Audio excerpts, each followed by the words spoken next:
All right, what's up guys? Welcome back. So we're gonna get down to the 4L80E teardown process. We're gonna start to rip it apart. And my battery is actually kind of dead right now. So if I could ask you guys to rub your feet on the carpet really fast and help me keep it charged, that would be great. And now that we got a little bit of a charge on the battery, I'll show you my sweet table that I made. So I just took 2 pieces of wood with some plastic wrap. It's actually a little bit higher on this side, and it is coming to a V in the center right here. So my plan, and I put a little piece of plastic coming down right into a drain there. So my goal with this is that it's gonna, as I put the parts on the table, it'll drain everything to the middle and then down to here into the bucket. And hopefully that'll keep the mess to a minimum. So let's get started on pulling the pan. I wanna get the pump off tonight. I gotta pull the pan off to get the pump off. So let's do that. So we're gonna start by taking off these bolts right here. There's 17 10mm bolts. I already have them removed on the table. Let's pull the pan. All right, so the pan's just gonna come right off like this. And it is kind of dirty inside the pan. This is a reusable gasket on this. So I'm gonna keep that thing and make sure I don't damage it. I'm gonna set the pan off to the side. And I'll take all of my bolts that I have here and I'm gonna put the bolts inside the pan. Just to make sure I don't lose them. So next thing I'm gonna do is I'm gonna take this filter off. This is the filter, so I'm just gonna lift up on it a little bit. And then I'm going to rock back and forth and pull this thing. Just wiggle it until you pull it out. There you go. So then I'm also going to take the filter and put the filter back in the pan. Judging by how dirty that pan is, I'm probably going to get a kit with a whole new filter and everything too, because this is like really, really dirty inside here. I was expecting some, fluid and stuff, but there's just a lot of black inside there, so I'm guessing there's a lot of bad parts too. So glad we're doing this thing. So next I'm going to pull the pump off. I have some 13mm bolts here. I'm going to pull these bolts off. Usually you need a puller to grab onto here and then yank this thing off, but you can actually stick a pry bar in down here once you have the bottom off and pull it out. So that's how I'm going to do it.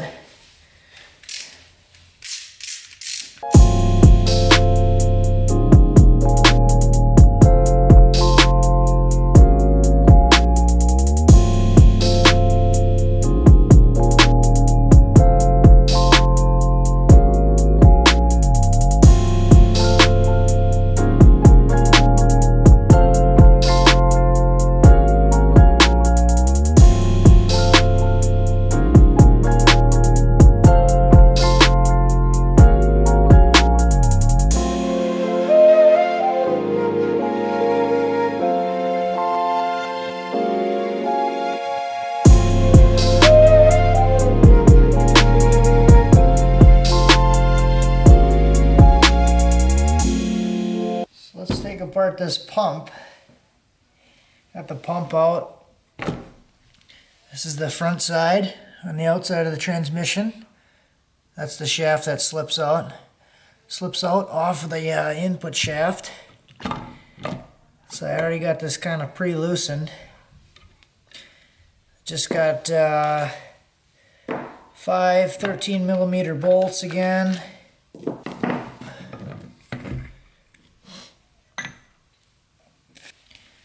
Okay, so here's the inside of the pump. You see it's got these gears here. This is the pump, one of the pump gears. Has this 2 flat spots. That's where the torque converter actually engages. So the torque converter comes in from this side, grabs these little flat notches, and it spins this pump gear. It's basically drawing fluid in this side here, creating a cavity to draw fluid in, and then it's transferring the fluid here and then brings it together, and this is where it's actually pressurizing the fluid. So it pressurizes the fluid here, sends it back out through this channel. So it's drawing the fluid in here on this side as this is turning, comes in, it's drawing the fluid in here, transfers it over the top, and then pumps it into this little cavity. And as this is turning, it keeps compressing the fluid into here.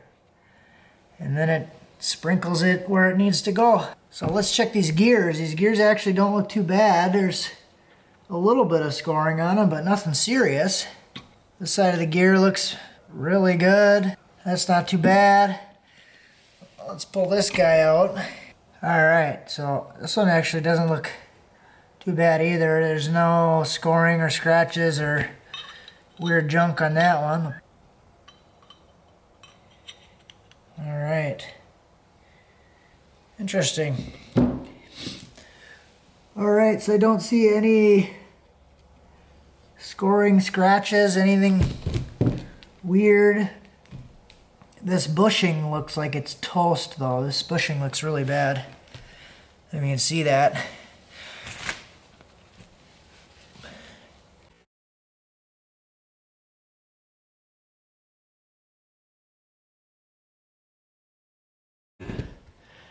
The bushing is really scratched up. Missing a lot of the material. So that'll need to get replaced. So I think most of the kits come actually with the bushing, the pump bushings. There's also some bushings inside here. Let's check these out. Those look pretty wore. There's a bushing there. There's a bushing inside here.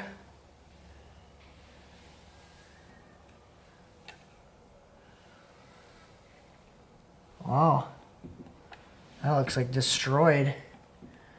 There's definitely some weird stuff going on in here. I wonder if the bushing is completely gone. Seems like it is.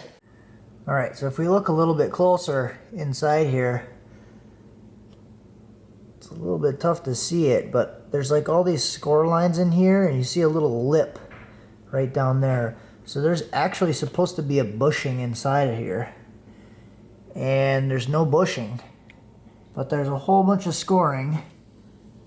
There you can see all the score lines like it was spinning around inside there. So I was wondering where the bushing went. If you look down in here, you can see the bushing right there, right around the bottom of that shaft. I'm pretty sure that's that bushing. So it's actually stuck to the shaft. It's supposed to be loose on the shaft and stuck inside of here. And it's the opposite. It was loose in here, and it's still stuck to the shaft. And I even stuck a flathead down there and tried to spin it, and it's pretty tight on the shaft. So I'm wondering if that could explain some of my issues. Either way, it's not how it's supposed to be. I decided to take the boost valve out and kind of check out that situation. So we have this spring here. There's a little valve assembly here. There's two springs inside of here.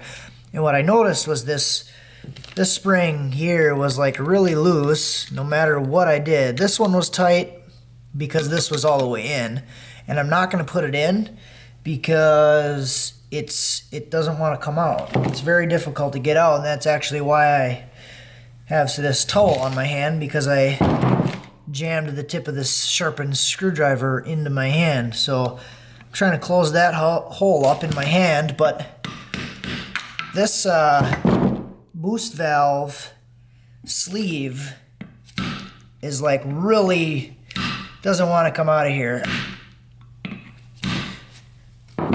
So this thing is normally should be kind of like loose enough to come out of there, and I'm pretty sure I should be able to pull this boost valve out of here, and it's like stuck. This is definitely supposed to go in and out, like slide in pretty easily. I shouldn't have to hit it with a hammer and pound it in there basically. And then one other issue that I see with this thing, if we take these springs out of here, so you can also pull this guy out. This one, see, this comes out real nice and smooth, just kind of slides right out, no big deal.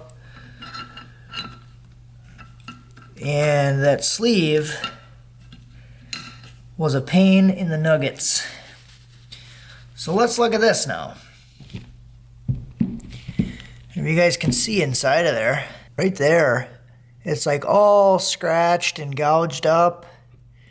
And there's a lot of like scoring and just junk inside there. The first time I took my finger through here, I had a bunch of metal shavings and junk stuck all over my hand. Let's take the boost valve sleeve and look at this thing. It is all kind of scratched and scored up. Like it was like way tight inside of there. I don't think it should be that tight where it's actually scoring and scratching the outside of it. I think this is a problem. So just another reason to confirm that I do want to replace this whole unit. And I'm not sure what color the factory springs are, but this spring is white and this one is like a purple. I don't know if those are factory colored springs. It just seems kind of funky that they would be colored like that. It's almost like it's an aftermarket kit. Not sure if it is or not, but it just seems kind of weird. Anyways, just wanted to show that, and I'm gonna replace this whole junk. I just don't like it, and this sleeve inside here is junk anyways. I can't even barely get it back in unless I smash it with a hammer, so I don't like it. So we got the pump out and kind of looked at that thing, made a decision on that. I'd like to go through and actually do the whole tear down, like ripping everything out all in one video, so we can go through, talk about everything, and see what we find, and I'd like to do that all in one clip, so that'll be next. Thanks for watching, guys. Have a good one.